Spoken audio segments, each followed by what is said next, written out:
السلام علیکم۔ اللہم صلی علی سیدنا محمد وعلی آل سیدنا محمد وبارک وسلم۔ اللہ تعالیٰ نے اپنی قدرت سے ایک آگ پیدا کی جس میں نور بھی تھا اور ظلمت بھی۔ فرشتے اللہ تعالیٰ نے اپنے نور سے پیدا کیے۔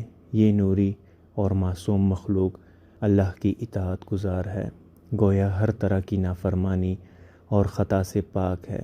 ذات کریم نے انہیں آسمان پر رہنے کے لیے جگہ دی۔ فرشتوں کے بعد اللہ تعالیٰ نے آگ سے جنات کو پیدا کیا۔ جنات کے مادہ میں آگ کا نور اور ظلمات دونوں چیزیں تھیں۔ ان میں سے بعض ایمان کے نور سے منور ہوئے اور بعض کفر و گمراہی میں مبتلا ہو کر شیطان کہلائے۔ اللہ تعالیٰ نے سب سے پہلے جس کو تخلیق کیا اس کا نام مارج تھا۔ اللہ تعالیٰ نے فرشتوں اور جنوں کی فطرت میں ایک واضح فرق رکھا۔ فرشتوں کی عقلی قوت وہم خیال اور شہوت اور غضب پر حاوی ہے اور چاروں عناصر اس کے محکوم ہیں۔ اللہ تعالیٰ نے انہیں نور سے پیدا کیا، لہٰذا وہ قوت عقلیہ کے باعث جس صورت میں چاہیں خود کو بدل سکتے ہیں، مگر جنات کی عقل پر شہوت، غضب اور وہم و خیال کا غلبہ ہے۔ یہ فرشتوں کے برعکس ہیں کیونکہ ان کی تخلیق ہوا اور آگ سے مرکب ہے۔ مادہ کی لطافت کی وجہ سے یہ کسی بھی شکل و صورت کے تغیر و تبدل پر قادر ہیں۔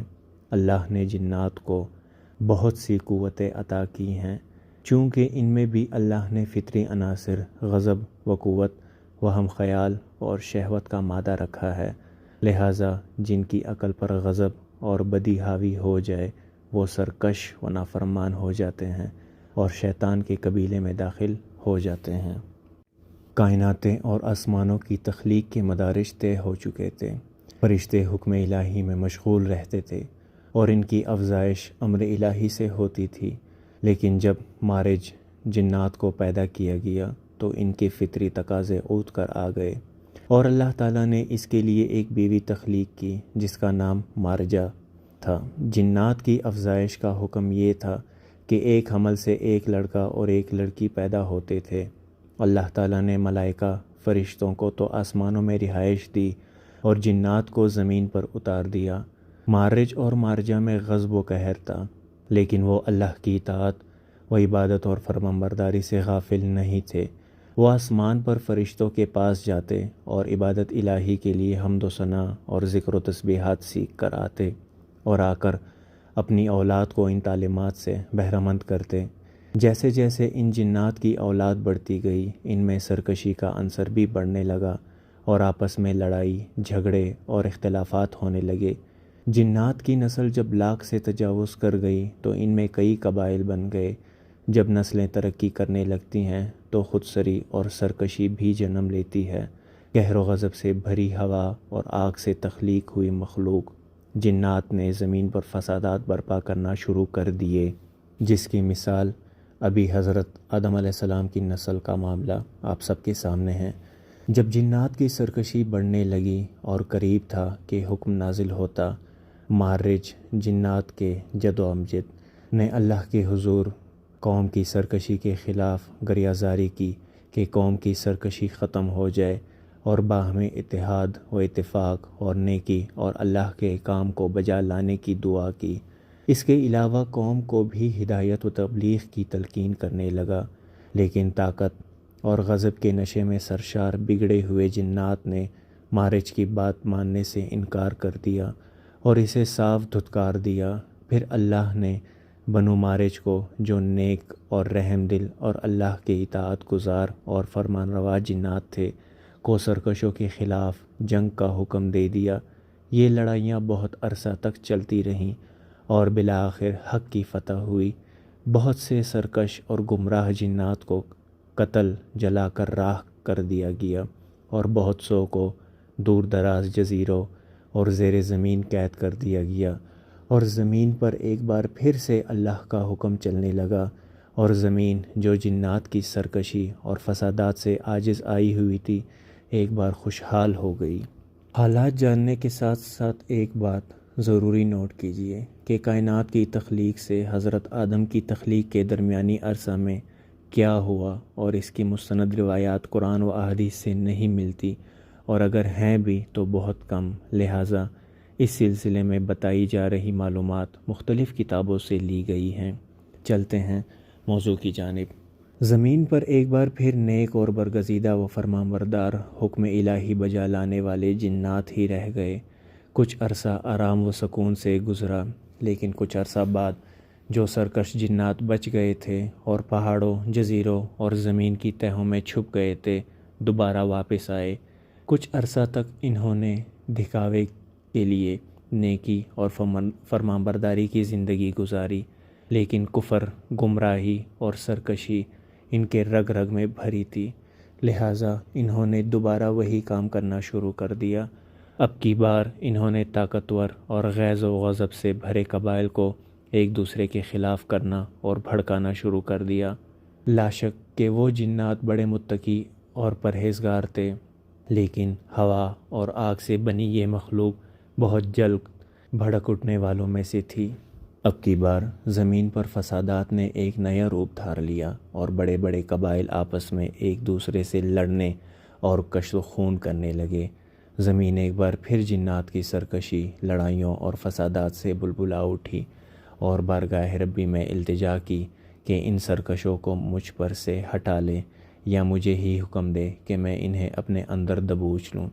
ملائکہ نے بھی اللہ سے سفارش کی کہ جنات ایک بار پھر سے سرکش ہو گئے ہیں اور اب کے حالات اس قدر برے ہیں کہ بس کہیں کہیں کوئی صاحب ایمان اور نیک پاک جن رہ گیا۔ جو زیادہ صالح ہیں وہ آسمان پر آباد ہو گئے ہیں، زمین والوں کی نافرمانیوں اور سرکشیوں سے عاجز آ کے۔ جنات میں جو جتنا صالح اور نیک ہوتا وہ بحکم ربی پہلے، دوسرے اور تیسرے آسمان تک آ سکتا تھا تاکہ ملائکہ سے تعلیم اور حکم خداوندی سیکھ سکیں اور انہیں اپنی قوم تک پہنچائیں۔ اللہ تعالیٰ کی رحمت ہمیشہ سے اس کے غضب پر حاوی رہی ہے۔ خالق کائنات نے سرکش جنات کی رہبری اور رہنمائی کے لیے ان میں سے نیک لوگوں کو انہیں ہدایت کی طرف بلانے کا کام سونپا، یعنی کہ انہیں نبی بنایا۔ اس امر میں سب سے پہلے ایک بڑے نیک، زاہد و عابد جن چلبانیز کو منتخب کیا گیا، گو کہ وہ بھی اپنی قوم کی نافرمانیوں اور کوتاہیوں و سرکشیوں سے عاجز آیا ہوا اور بیزار تھا، لیکن حکم ربی کے آگے اس نے سر جھکا دیا اور قوم کو واعظ تبلیغ کرنے لگا اور انہیں حکم الہی کی طرف بلایا، لیکن سرکش قوم نہ مانی بلکہ نبی اللہ کو شہید بھی کر دیا، یعنی کہ اللہ تعالیٰ نے جس نبی کو ان کے پاس بھیجا انہوں نے اس نبی کو شہید کر دیا۔ زمین کی گریازاری آسمان کے فرشتوں اور عرش الہی کو بھی ہلا گئی، لیکن اللہ کی رحمت نے پھر جوش کھایا اور غضب پر حاوی ہوئی۔ چلبانیز کے بعد ایک اور نیک بزرگ جن، بلیکا، جو کہ بہت نیک، زاہد، عابد ہونے کے ساتھ بادشاہت بھی رکھتے تھے، کو یہ کام سونپا گیا۔ ان کا دور اچھا گزرا۔ جو لوگ تبلیغ و تعلیم سے راہ راست پر آنے والے تھے انہیں تبلیغ سے، اور جو نہ ماننے والے گمراہ و سرکش تھے انہیں جنگ سے زیر کیا گیا، اور اس طرح پھر سے حکم الہی عام ہوا۔ ان کی وفات کے بعد آہستہ آہستہ قوم پھر اسی طرف آنے لگی، اور اس طرح 800 سے زائد نبی مبعوث ہوئے جو قوم کو سمجھانے اور اللہ کی طرف بلانے کا کام کرتے رہے۔ پھر جب جنات کی سرکشی بڑھی اور یہی معاملہ بنی نوع انسان کے ساتھ ہمیشہ سے چلا جس طرح آ رہا ہے، تو ایک اور بزرگ حاموس کو مبعوث فرمایا گیا، جنہوں نے قوم کو سخت تنبیہ کی کہ اگر نہ مانے تو سخت سزا دی جائے گی، اور قوم جنات نے عہد کیا کہ وہ فرمانروا رہیں گے۔ یہی وہ زمانہ تھا جب عزازیل یعنی کہ ابلیس کے والد اور والدہ کی پیدائش ہوئی۔ عزازیل کے والد کا نام چلیپا تھا، چہرہ جیسے ببر شیر کا اور بے حد بہادر، نڈر، اور قوم نے انہیں شاشین، دل دہلا دینے والا لقب دیا تھا کہ جب وہ میدان میں ہوتا تو دشمن کا دل اسے دیکھتے ہی کانپ اٹھتا۔ ابلیس کی والدہ کا نام نبلیس تھا، جو قوم جنات کی سب سے زیادہ طاقتور مادہ تھی کہ کئی 100 کا مقابلہ کر سکتی تھی۔ ان کے چہرے کی ساخت جیسے مادہ بھیڑیے کا چہرہ ہوتا ہے۔ یہاں ایک بات واضح رہے کہ جنات کی شکلیں مختلف ہوتی یا ہو سکتی ہیں، اور یہی ان کی پہچان ہم نے پچھلے سطر میں بیان کی ہے کہ وہ کسی بھی صورت میں خود کو بدل سکتے ہیں۔ تو تو ابلیس کے والد اور والدہ دونوں کے بارے میں مشہور تھا کہ جس قوم میں چلیپا اور نبلیس ہوں وہ کبھی ہار نہیں سکتی، کوئی قوم ان کا مقابلہ نہیں کر سکتی۔ کافی عرصہ تک خاموش قوم کے ساتھ رہا، ان میں نیکی اور حکم الہی کو عام کرتا رہا، لیکن وقت گزرنے کے ساتھ قوم دوبارہ سے سرکشی پر اتر آئی اور عہد شکنی کے مرتکب ہوئی، اور انہیں آخری سالوں میں جب ہاموس کی قوم دوبارہ بدعمالیوں اور سرکشی میں مرتکب ہو رہی تھی، ابلیس کی پیدائش ہوئی۔ قوم اس حد تک نافرمانیوں اور برے اعمال میں پڑ گئی تھی کہ زمین تو عاجز آئی ہی ہوئی تھی، آسمان بھی ان کی سرکشی سے ہل گیا۔ اللہ کے مقرب فرشتے زمین و آسمان کی آہیں اور گریہ زاری اللہ تک پہنچانے لگے۔ آخر مدت پوری ہوئی، رحمت کا دروازہ بند کر دیا گیا اور سرکشوں پر آسمانی عذاب نازل ہوا۔ اللہ نے فرشتوں کا ایک بڑا لشکر زمین پر بھیجا، اس حکم کے ساتھ کہ سرکشوں اور نافرمانوں سے زمین کو صاف کر دیا جائے۔